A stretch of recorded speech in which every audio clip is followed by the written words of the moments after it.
Assalamualaikum warahmatullahi wabarakatuh. Saya Zola Ananda Dian Pratiwi dengan NPM 195400072 dari PGSD 03 semester 5.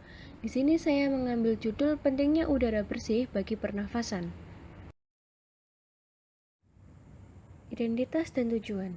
Identitas Satuan Pendidikan SD Negeri Banaran 1, kelas 5, semester 1, tema 2 dengan judul Udara Bersih bagi Kesehatan, subtema 2 dengan judul Pentingnya Udara Bersih bagi Pernafasan, pembelajaran kelima. Tujuan 1. Siswa mampu mengidentifikasi berbagai penyakit yang berhubungan dengan organ pernafasan pada manusia. 2. Siswa dapat menjelaskan informasi terkait pertanyaan apa, siapa, di mana, mengapa, dan juga bagaimana. 3. Siswa dapat berlatih gerakan tari daerah menggunakan properti. Kompetensi inti atau KI. 1. Menerima dan menjalankan ajaran agama yang dianutnya. 2. Memiliki perilaku jujur, disiplin, tanggung jawab, santun, peduli, dan percaya diri dalam berinteraksi dengan keluarga, teman, dan guru. 3. Memahami pengetahuan faktual dengan cara mengamati, mendengar, melihat, membaca, dan menanya berdasarkan rasa ingin tahu tentang dirinya, makhluk ciptaan Tuhan dan kegiatannya, dan benda-benda yang dijumpainya di rumah dan sekolah. 4.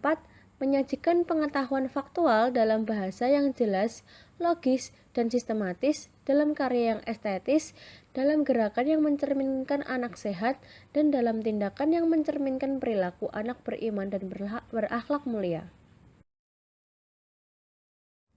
Kompetensi dasar dan indikator. IPA. Kompetensi dasar atau KD 3.2 menjelaskan organ pernapasan dan fungsi pada manusia serta cara memelihara kesehatan organ pernapasan manusia. 4.2 mempraktekkan bahaya asap rokok. Indikatornya 3.2 menyebutkan berbagai penyakit yang berhubungan dengan organ pernapasan pada manusia. 3.2 menjelaskan cara memelihara kesehatan organ pernapasan manusia. Kompetensi dasar dan indikator bahasa Indonesia.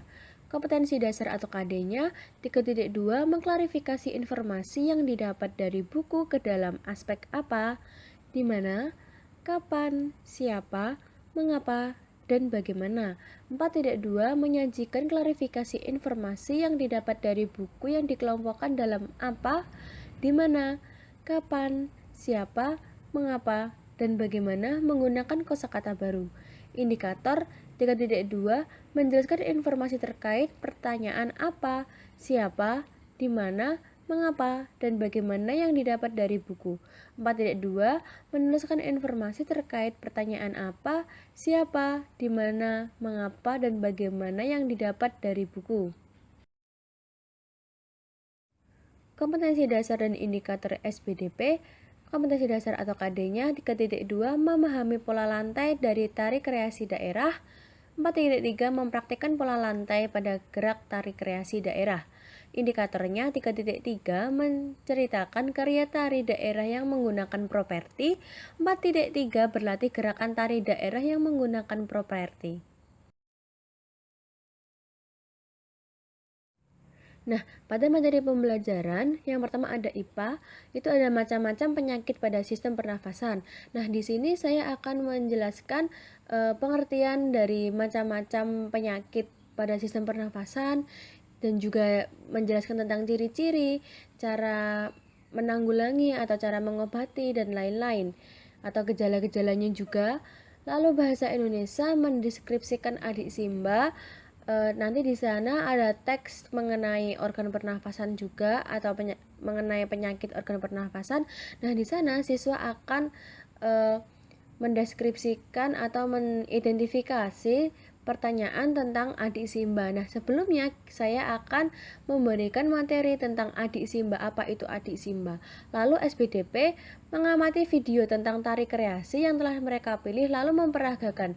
Nah, jadi di sana saya akan memberikan video dan juga gambar-gambar mengenai tari-tari daerah, lalu mereka akan menghafalkan gerakan-gerakan pola lantai dan juga yang mereka akan peragakan nanti.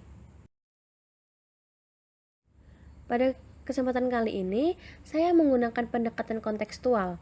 Pendekatan kontekstual adalah melibatkan peserta didik dalam masalah yang sebenarnya dalam penelitian dengan menghadapkan anak didik pada bidang penelitian, membantu mereka mengidentifikasi masalah yang konseptual atau metodologis dalam bidang penelitian dan mengajak mereka untuk merancang cara dan mengatasi masalah. Itu dilansir dari ahli yaitu Skyble, Klopper, dan Rakven dalam Joy Cowell tahun 2000 pada halaman 172. Metode pembelajaran yang saya gunakan yaitu demonstrasi dan eksperimen. Metode demonstrasi dapat diterapkan dengan syarat memiliki keahlian untuk mendemonstrasikan penggunaan alat atau melaksanakan kegiatan tertentu seperti kegiatan sesungguhnya. Menurut Akib tahun 2013 halaman 104. Eksperimen adalah suatu metode yang biasanya digunakan pada pembelajaran sains. Di dalam eksperimen, pengujian hipotesis melalui penyelidikan untuk menemukan konsep-konsep sains spesifik dan prinsip-prinsip. Menurut Suyanto dan kawan-kawan, tahun 2013 halaman 146. Kedua metode ini dalam melaksanakan dapat dirangkaikan. Model pembelajarannya yaitu saya menggunakan example and non-example. Example non-example merupakan salah satu model pembelajaran inovatif yang diterapkan kepada siswa. Penerapan model ini dimulai dari siswa menganalisis contoh-contoh berupa gambar sesuai dengan kompetensi dasar, kemudian siswa mempresentasikan hasil diskusinya, pelaksanaannya dengan cara diskusi kelompok. Sintaks pembelajaran. Pembuka. Kelas dibuka dengan salam, menanyakan kabar dengan mengajak kehadiran siswa. Kelas dilanjutkan dengan doa dipimpin oleh salah seorang siswa. Siswa yang diminta membaca doa adalah siswa-siswa yang hadir hari ini datang paling awal untuk menghargai kedisiplinan siswa atau PPK. Siswa diingatkan untuk selalu mengutamakan sikap disiplin setiap saat dan manfaatnya bagi tercapainya cita-cita. Lalu menyanyikan lagu Garuda Pancasila dan lagu nasional lainnya. Guru memberikan penguatan tentang pentingnya menanamkan semangat nasionalisme, pembiasaan membaca, menulis, mendengarkan, berbicara selama 15-20 menit, materi non pembelajaran seperti tokoh dunia, kesehatan, kebersihan, makanan atau minuman sehat, cerita inspirasi dan motivasi. Sintaks pembelajaran inti pada Ayo Membaca. Pada awal pembelajaran, guru menstimulus ide, gagasan, dan motivasi siswa. Guru mengajak siswa mengamati gambar dan narasi pada buku siswa. Guru meminta siswa untuk bercerita di depan kelas dengan percaya diri. Guru meminta siswa untuk melakukan praktikum bahaya asap rokok, yaitu salah satu pendekatan kontekstual yang saya ambil. Siswa menyiapkan alat bahan dan melakukan praktikum untuk menjawab hipotesis dan menemukan konsep sains spesifik dengan metode demonstrasi dan eksperimen yang saya gunakan.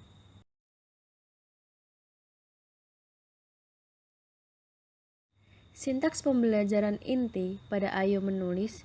Siswa membaca narasi pada buku siswa, kemudian membaca bacaan berjudul Penyakit pada Sistem Pernafasan. Lalu, guru meminta siswa untuk menganalisis berdasarkan bacaan penyakit pada sistem pernafasan. Siswa lalu menuliskan jawaban pada kolom yang telah disediakan pada buku siswa. Sintaks pembelajaran pada Ayo Bercerita. Pada kegiatan Ayo Bercerita, siswa diminta untuk memperlihatkan dan menceritakan clipping hasil buatannya di depan kelompok-kelompok lain. Lalu setelah bercerita, siswa mengamati gambar gerakan tari piring pada buku siswa. Nah, sesuai dengan model yang saya gunakan yaitu model example non-example. Lalu, guru mengajak siswa untuk mengamati gambar karya tari daerah yang menggunakan properti pada buku siswa. Nah, di sini juga mengamati gambar, maka sesuai dengan model yang saya gunakan yaitu model example dan non-example. Lalu siswa menghafalkan pola lantai pada tarian tersebut dan mempraktekkan gerakan tersebut. Untuk penutup, 1. Siswa mampu mengemukakan hasil belajar hari ini. 2. Guru memberikan penguatan dan kesimpulan. 3. Siswa diberikan kesempatan berbicara atau bertanya dan menambahkan informasi dari siswa lainnya. 4. Penugasan di rumah. Untuk mengoptimalkan kerjasama, siswa dapat berbagai peran dan tugas dengan orang tuanya. Sekian presentasi yang dapat saya sampaikan. Apabila ada salah kata, saya mohon maaf. Wassalamualaikum warahmatullahi wabarakatuh.